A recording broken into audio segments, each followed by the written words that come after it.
학창 시절에 자주 소풍을 갔던 산이 있습니다. 그 산은 도봉산이었습니다. 이 도봉산은요, 어, 저희 학교에서 많이 가까운 산이어서 제가 우리 학교에서 자주 소풍을 갔던 산입니다. 뿐만 아니라, 어, 보통 우리 학교에서 수학여행 가잖아요. 수학여행 갈 때 많은 산들을 갔는데요. 설악산도 가고, 용문산도 가고, 속리산도 가고, 그리고 제가 이름을 다 기억할 수 없는 그런 산들이 있어요. 나중에 보니까 그 산이 마이산이더라고요. 그런 산들도 많이 갔었습니다. 학창 시절에. 그 이유가 있다면 저희 학교가 불교 학교였기 때문에 그 명산에 있는 그 사찰들을 찾아다닌 거였습니다. 생각해 보면은 참 좋은 산에 배산 임수하여서 참 좋은 절들이 잘 그 자리에 자리를 잡고 있다라는 생각을 해 보았습니다. 뿐만 아니라 제가 예수 그리스도를 믿고 교회를 다니면서는 이제 기도하고 수련회를 가기 위해서 교회 도시를 떠나서 멀리 가게 되는데요. 그 기도원이 위치한 곳도 대부분 산속인 거예요. 제가 선교단체에서 훈련받을 때 열심히 은혜 받았던 곳도 바로 그 산속이었던 기억이 납니다. 그래서 우리가 이 산이라고 하면은 뭔가 영험한 기운이 있고 뭔가 우리에게 새로운 영감을 주는 그러한 곳으로 많이 사람들이 생각하기 때문에 요즘에도 사람들이 산을 많이 찾는 것 같습니다. 어, 제가 기억나는 산이 또 하나 있는데요. 그곳은 필리핀 바기오에서 경험한 산입니다. 어, 단기 선교로 가서 3박 4일 동안 예배 캠프를 마치고 너무 피곤한데도 그 다음날 새벽 4시에 다 함께 일어나서 올라간 산입니다. 그 바기오라는 지역 자체가 이렇게 고산지대거든요. 그런데 거기에서도 가장 높은 그 정상의 이름이 산토 토마스입니다. 거기 정상에서 사는 분들이 내려오셔야만 우리를 데리고 올라갈 수 있는 그런 아주 자연 보호를 아주 신경 쓰는 그런 곳이었습니다. 근데 너무 피곤하지만 그 새벽에 올라가서 그 일출을 꼭 봐야 된다는 거예요. 그 일출을 볼 때 그 신비함과 하나님의 그 창조하심이 느껴진다는 거예요. 그래서 올라갔어요. 근데 아유, 아쉽게도 일출을 못 봤는데 하나님의 창조하심과 하나님의 아름다우심을 보기에 충분하였습니다. 올라갔던 것이 전혀 아깝지 않았던 기억이 납니다. 여러분에게도 이런 아마 산에 대한 기억들이 있으실 것입니다. 오늘 우리가 읽은 시편 121편은 120편부터 134편까지 이어지는 성전에 올라가는 노래입니다. 성전에 올라가는 노래라는 것은 성전이 있는 시온산, 예루살렘 바깥에서 사는 사람들이 모두 다 삼삼오오 모여서 가족들과 또한 공동체와 함께 예배드리기 위해서 이제 예루살렘 산으로 시온산으로 올라가면서 부르던 노래가 바로 이 성전에 올라가는 노래 시편입니다. 그들의 삶에는 많은 어려움이 있습니다. 그들의 삶에는 많은 기도 제목이 있습니다. 그 기도 제목을 가지고 모든 여행에 그 모든 어려움과 모든 위험들이 있음에도 불구하고 이 성전에 올라가는 노래로 그 모든 어려움을 이겨내면서 하나님께 예배하러 올라갔습니다. 그들이 부르는 노래의 시작이 어떻게 되었는지 우리가 함께 살펴보도록 하겠습니다. 시편 121편 1절에서 2절을 보면 같이 읽어보겠습니다. 내가 눈을 들어 산을 본다. 내 도움이 어디서 오는가? 내 도움은 하늘과 땅을 만드신 주님에게서 온다. 내가 눈을 들어 산을 본다 라고 말합니다. 한글 성경에는 단수로 나왔지만 영어 성경을 보면은 이 산은 the hills 또는 the mountains라고 되어 있습니다. 그러니까 산들을 본다는 겁니다. 공동 번역 성경에 보면 이렇게 되었습니다. 내가 이 산, 저 산을 본다라고 말합니다. 예루살렘으로 오는 길에는 많은 산들이 있습니다. 그 산들을 그 마을을 지나갈 때마다 그 산들을 보게 됩니다. 그런데 그 길에 있는 그 산들에는 반드시 무엇이 있냐면 산당이라는 것이 있습니다. 이 산당은 그때 당시에 가나안 신을 섬기는 그 신을 섬기는 산당이었습니다. 그 눈을 들어 산을 보았을 때 그 가나안 신들이 각자의 그런 여러 가지의 능력들이 있었겠죠. 그것을 바라보면서 하나님이 아닌 그 신들을 바라볼 수도 있었을 겁니다. 그런데 그 가나안 신들은 어떤 신들입니까? 음란하게 예배하는 신들입니다. 잔인한 신들입니다. 또한 인신 제사도 하며 어, 그리하여서 어, 사람들 우리가 생각하는 것보다도 훨씬 더 상식을 벗어난 신들입니다. 그렇기 때문에 오늘 이 시편 기자 시인은 자기가 가는 그 길, 시온산을 향하여 가는 그 길에 시온산을 향한 시선을 빼앗기지 않기로 결정합니다. 이 산 저 산이 있지만 나는 누구를 바라봅니까? 하늘과 땅을 만드신 천지를 만드신 창조주 하나님을 바라본다는 겁니다. 눈을 들어서 그 주님을 바라보아 주님에게서 나의 도움이 온다라고 선언하고 고백하고 있습니다. 그래서 이렇게 이야기하는 겁니다. 내 도움은 하늘과 땅을 만드신 주님에게서 온다. 그래서 그 시온산을 향하여 눈을 든다라는 겁니다. 눈을 든다는 것은 히브리어로 에사 에나이로서 위를 쳐다본다라는 것인데요. 즉 하나님을 바라본다, 하늘을 바라본다라는 뜻이 있습니다. 그래서 지금 이 노래를 부르는 성전 순례자는 눈에 보이는 많은 신들을 뒤로하고 하늘과 땅을 지으신 하나님이 나의 도움이시다라는 것을 고백하고 있습니다. 그렇다면은 이 순례자들은 어떤 어려움 속에서 하나님께 도움을 구하고 있을까요? 첫 번째는 바로 실족의 위험입니다. 3절과 4절을 읽어보겠습니다. 주님께서는 내가 헛발을 디디지 않게 지켜주신다. 너를 지키시느라 졸지도 않으신다. 이스라엘을 지키시는 분은 졸지도 않으시고 주무시지도 않으신다. 성지순례를 다녀오신 분들의 이야기를 들었습니다. 저도 꼭 성지순례를 다녀오고 싶습니다. 그 유대 광야를 가게 되면요. 이제 가이드 하시는 목사님이나 선교사님이 이렇게 말씀하십니다. 자, 지금부터는 유대 광야입니다. 여러분, 좌우를 잘 살피시고 제 뒤를 잘 따라오십시오. 여러분, 잠깐이라도 주의를 흐트러지면 실족하실 수 있습니다. 근데 여러분, 실족하게 될 때는 예, 여러분 떨어져서 그 밑으로 깊은 낭떠러지로 떨어져 여러분 크게 다치실 수 있습니다라고 한다고 합니다. 여러분 이 여행 가운데는 실족한다면 이런 그런 유대 광야에서는 실족이라는 것은 크게 다치거나 생명의 위협이 있을 수 있는 것입니다. 제 군대 시절에 신병 교육을 받습니다. 신병 교육을 받을 때 맨 마지막에 이제 하는 것이 무엇이냐면 행군입니다. 행군 중에서 가장 어려운 행군이 야간 행군입니다. 밤새워서 부대로 복귀하면서 행군을 하는 것인데요. 이때 사람들이 걸으면서 잡니다. 놀라운 기적이 일어났는데요. 제 기억에도 막 걷다가 어느 순간 보니까 제가 어느 만큼 와 있는 거예요. 저는 기억이 없는데요. 그런데 어느 순간에 걷다가 제가 논두렁으로 빠질 뻔한 적이 있었습니다. 그때 저를 붙잡아주는 강한 손이 저를 붙잡아 주었습니다.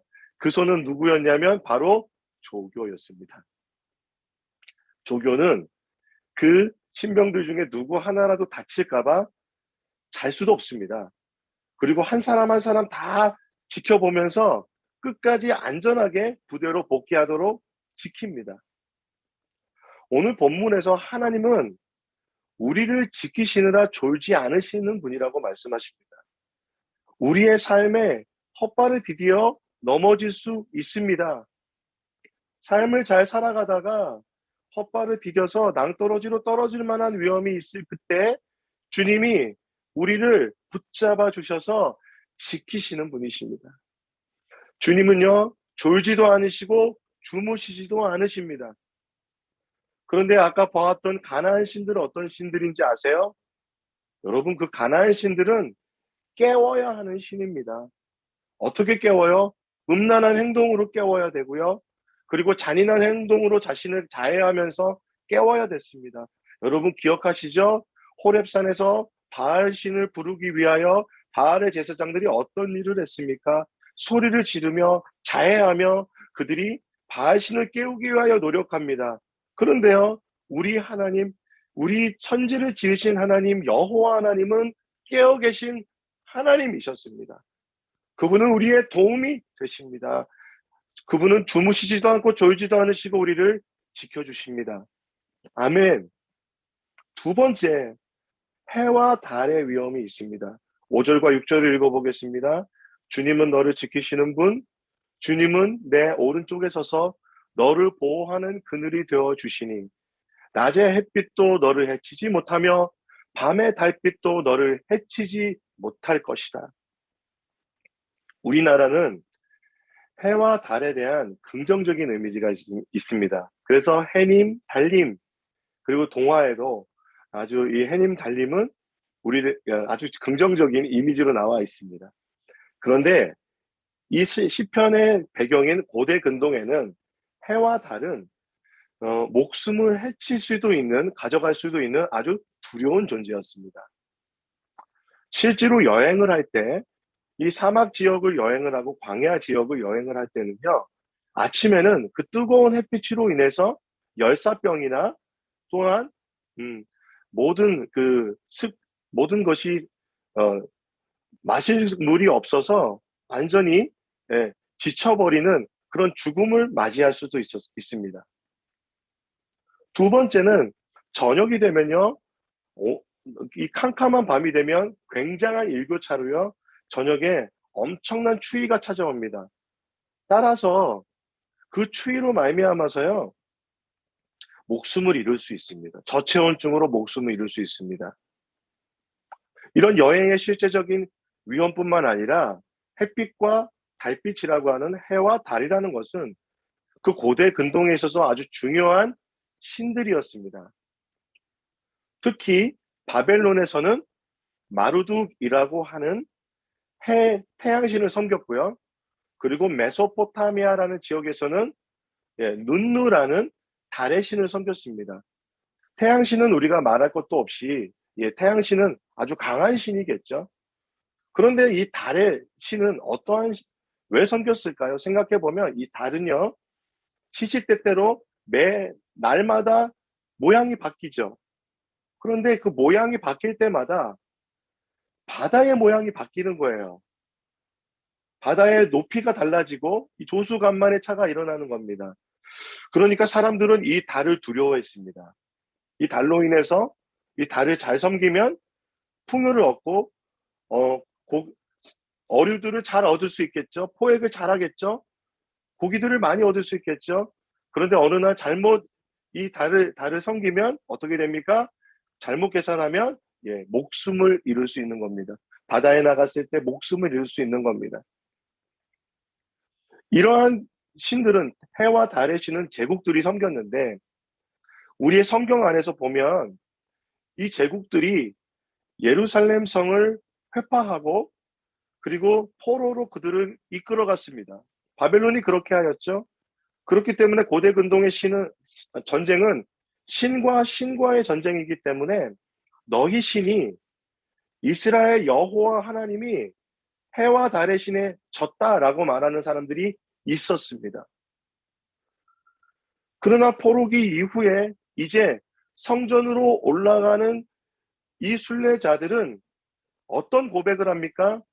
해를 지으시고 달을 지으신 하나님, 하늘과 땅을 지으신 하나님, 그 가나안의 신들이 절대로 따라할 수도 없고 범접할 수도 없는 창조주 하나님, 그 하나님이 우리의 어디에 계세요? 오른쪽에 계셔서 우리의 그늘이 되어 주셔서 지키신다는 것입니다. 그러므로 낮에 해도 밤에 달도 너를 해치지 못할 것이다. 우리를 해치지 못할 것이다. 라는 것입니다. 코로나19는 우리가 감당할 수 없는 재난입니다. 자연재해와 같이 우리에게 갑자기 다가왔습니다. 또한 우리의 삶에 갑작스러운 경제적인 위기가 찾아올 때가 있습니다. 또한 우리의 삶에 우리가 감당할 수 없는 질병이 찾아올 때가 있습니다. 그럴 때 여러분, 그 모든 것 가운데 우리를 이기게 하시는 분은 우리의 오른쪽에서 임마누엘로 함께 하시며 그늘이 되어주시는 창조주 하나님이심을 기억하는 여러분 되시기를 축복합니다. 그리하여서 이제 세 번째로 이 순례자들이 무엇을 위하여 하나님께 도움을 구하냐면 바로 환난에서부터 지켜 보호해달라고 기도합니다. 7절과 8절을 읽어보겠습니다. 주님께서는 너를 모든 재난에서 지켜주시며 내 생명을 지켜주실 것이다. 주님께서는 내가 나갈 때나 들어올 때나 이제부터 영원까지 지켜주실 것이다. 아멘. 해외여행을 우리 지금 할 수 없지만 해외여행을 하신다면 반드시 기억하셔야 될 것이 있습니다. 여러분의 소유를 잘 지키셔야 됩니다. 시장에 갈 때는 배낭을 어떻게 해요? 앞으로 맵니다. 앞으로 매야 됩니다. 언제든지 소매치기가 나올 수 있고요. 제가 아는 분은 자신의 모든 강의안과 설교안이 들어있는 노트북을 그 눈앞에서 유럽에서 지하철 앞에서 그냥 눈앞에서 강도당했습니다. 또 제가 아는 분은 휴대폰을 잠시 어디 위에다가 올려놓았는데 잠깐 한눈판 사이에 핸드폰이 사라졌습니다. 여행을 하는 사람들에게는 재물이 있었습니다. 하나님께 드릴 재물이 있었습니다. 그 재물 자체가 얼마나 귀했겠습니까? 또한 여행 경비도 있었을 겁니다. 또한 함께 여행하는 가족들과 동료들이 있었을 겁니다. 그들의 목숨은 세상 그 어떤 것보다도 귀한 것입니다. 우리의 삶을 살아가다 보면 앞서 말씀드린 경제적인 어려움, 그리고 감당할 수 없는 코로나19 대유행과 같은 재난, 홍수와 지진과 같은 자연재해, 그리고 정말 불치병에 걸리는 이러한 재난들 안에 우리가 들어갈 때 하나님께서는 우리의 그런 모든 재난에서 우리의 생명을 지켜주시는 하나님이십니다. 하나님은 우리가 나갈 때나 들어올 때나, 즉 언제나 그리고 지금부터 영원까지, 지금 현재부터 미래까지 우리를 지켜주실 하나님이십니다. 하나님은 우리의 삶의 인생의 여정에서 우리를 지켜주시는 분이시라는 것입니다.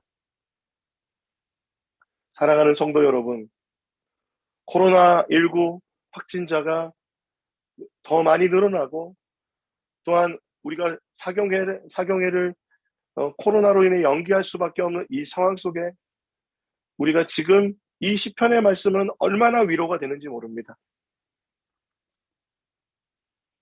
우리가 실족하여 넘어진 것처럼 느껴집니다. 우리가 어떤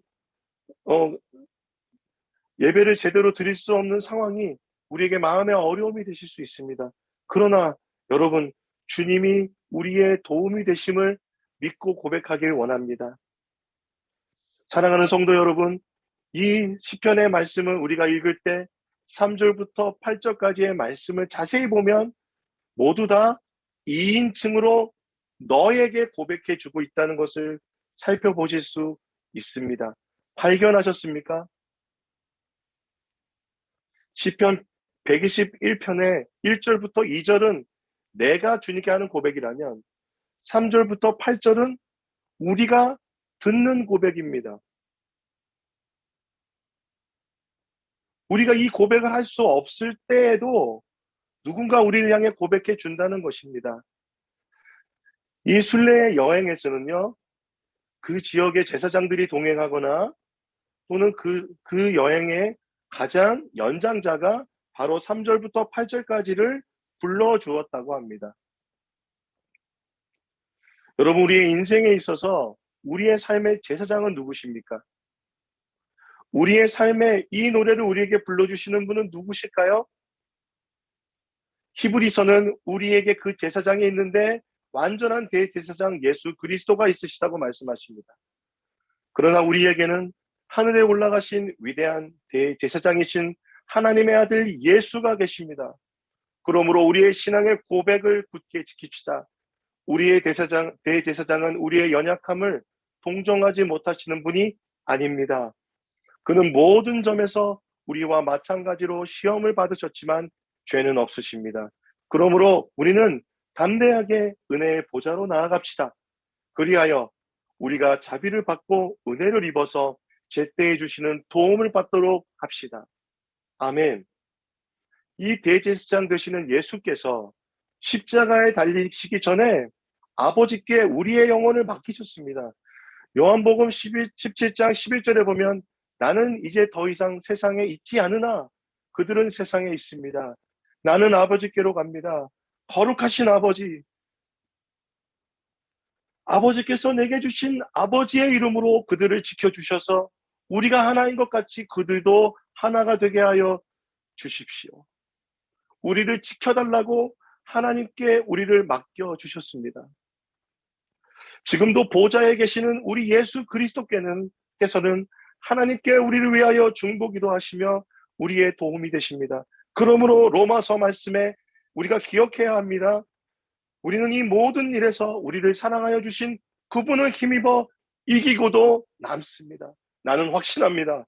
죽음도, 삶도, 천사도, 권세자들도, 현재일도, 장래일도, 능력도, 높음도, 깊음도, 그 밖에 어떤 피조물도 우리를 우리 주 예수 그리스도 안에 있는 하나님의 사랑에서 끊을 수 없습니다. 할렐루야! 이 믿음을 하는 고백하는 우리들이 되기를 원합니다. 주님이 우리에게 고백해 주고 계십니다. 사랑하는 성도 여러분, 힘을 냅시다. 또한 이 고백이 우리 또한 제사장으로서 서로를 향하여 해줄 수 있는 고백임을 여러분 기억하시기 바랍니다. 나 자신만이 아니라 우리가 세상의 왕 같은 제사장이 되었습니다. 그러므로 여러분, 옆에 있는 우리 가족들에게, 사랑하는 성도들에게, 또한 지금 어려움을 겪고 있는 직장의 동료들에게, 친구들에게 고백해 줄 수 있습니다. 3절과 8절까지의 말씀을 우리가 그 마음으로 한번 읽어보도록 하겠습니다. 여러분 꼭 읽어보세요. 같이 읽겠습니다. 주님께서는 내가 헛발을 디디지 않게 지켜주신다. 너를 지키시느라 졸지도 않으신다. 이스라엘을 지키시는 분은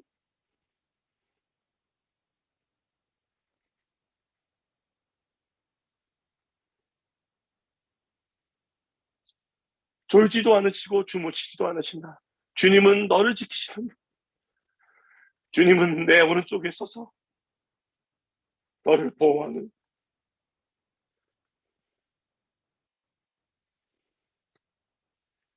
그늘이 되어주시니 낮의 햇빛도 너를 해치지 못하며 밤의 달빛도 너를 해치지 못할 것이다.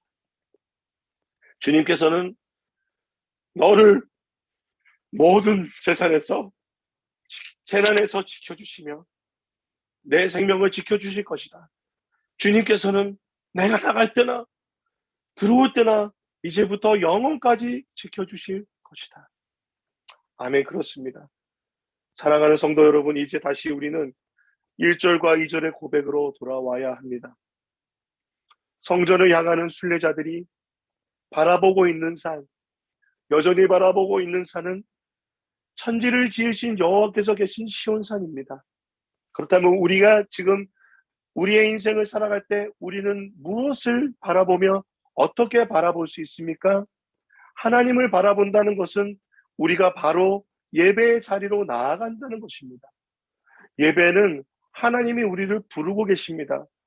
우리가 느끼지 못할지라도 날마다 주님은 우리를 부르고 계십니다.